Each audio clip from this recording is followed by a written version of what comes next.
Mike Joseph standing by with head coach Fran O'Hanlon and our player of the game, E.J. Stevens. Here's Mike. Thanks, guys. Here with Coach O'Hanlon. Coach, a gritty basketball team. That team's going to win a lot of games in their division, but they came in here to play. Yeah, and we knew that. I mean, I knew that, you know.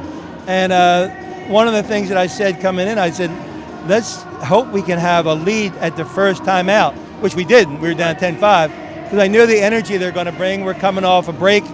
Our practice have been sporadic, so I knew coming into this was going to be very difficult. I didn't realize it was going to be so difficult, right. But it was difficult. Well, when Matt obviously fouled out, I thought guys like Polish stepped up a little bit. He got a little bit of leadership inside. He actually stood in there and went down on the block against a very good player down low, Traub. Yeah, I mean, we knew coming in here he's averaging 21 a game, so we knew we had to stop him, and he took it to us early, and hopefully it's a wake-up for us. And listen, we need all the wins we can get. That was a win.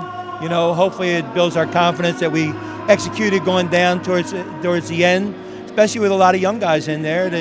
And Paulus did a good job of leading them. And we lost Matt, we lost Eric. You know, we're in foul trouble. So it was a good win altogether. Yeah, absolutely. And a win's a win. And on to Cornell. And good luck. And then we'll have some Christmas. Yes, indeed. Some eggnog. Thanks for a couple minutes. Come on in here, EJ. Congratulations, 20 points and 8 rebounds and, a scrappy ball club. Coach knew that they were going to be a ball club, but how quickly did you realize that team was coming to play? Within the first couple of minutes, I saw they came out with energy. They were knocking down shots, moving the ball well, so I knew immediately they were a good ball club. Yeah. And we didn't come out prepared, so we had to pick it up towards the end, and, I think that was just a good. Yeah, down the stretch, you guys did a good job losing Matt and stuff, but tell me a little bit, you're a freshman, obviously. What's the difference between Division I basketball, and what's the biggest difference you find between playing in high school last year in Florida playing now? The biggest difference probably the speed of the game. Speed. In high school it's kind of slowed down. A lot of zone this, but you got bigger, better players in D1 basketball. Court's bigger, you get tired more, but I would just say the speed overall is probably the biggest transition for me. Yeah, but obviously a good start for you and a little calmer, a little more comfortable right now. Yes, sir. Just finding my role on the team. Trying to get better at putting work in the gym. And, Coach O's a great coach. I have great teammates, and they find me on the court. Well, great game today. On to Cornell and then the Patriot League. Good luck. Yes, sir. Thank you. I appreciate it. Guys, a good win. A win is a win. And a good Susquehanna team gave Lafayette all they could handle. They won it tonight. Back to you. Reminder, on Wednesday, Mike will be talking to head coach John Garrett at the half of the women's game against Wagner. That is a noon start. It's time for the highlights, so it's time for John Leone. Yeah, Gary, I'll tell you what, Coach O'Hanlon said it.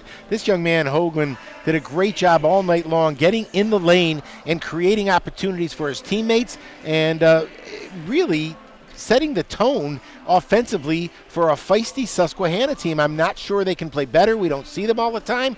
Look at this little runner, a floater in the lane. They just scored in so many different ways. Here's Connect with a strong move to the basket. That turned into a three-point play. They've got 3 guys on the inside that can really play with size. Lafayette, though, in the end, Gary, they showed a little perseverance themselves because they were up against a feisty, tough, well-coached Susquehanna team, middle of exams. You heard Fran O'Hanlon talk about it. They were a little disjointed in terms of practice time, in terms of offensive execution, but that young man right there, Paula Jalise, showed up big time, as did Eric Stafford, the senior guard. That was a big play down the stretch. So all things considered, Gary, the time of year, unless you've lived through it, you don't really understand. It's almost surreal, and you've really got to protect at this time of year against an upstart team like Susquehanna coming in here and giving you a game. As you get a look at some of the final stats, for Susquehanna, their 70 points came on 25 field goals, 7 for 19 from beyond the arc, 13 for 23 from the free throw line. They were led by Ryan Traub with 23 points. Connect had 10, and Disbon had 10 points in the game. Susquehanna goes to 5-5. For Lafayette, they had 25 field goals, 8 for 26 from the three-point line, and 24 for 32 from the foul line. That got them their 82 points. They had 15 points out of Matt Klanuski, 11 out of Eric Stafford, 15 out of Palas Jalise. But the leading scorer tonight, a career-high 20 points for E.J. Stevens and a career-high 8 rebounds for E.J. Stevens. Lafayette goes to 2-8. They'll take on Cornell out of the Ivy League on Wednesday. And, of course, we'll be back here with you on the Patriot League Network and GoLeopards.com on Wednesday at noon when the Lafayette women take on Wagner.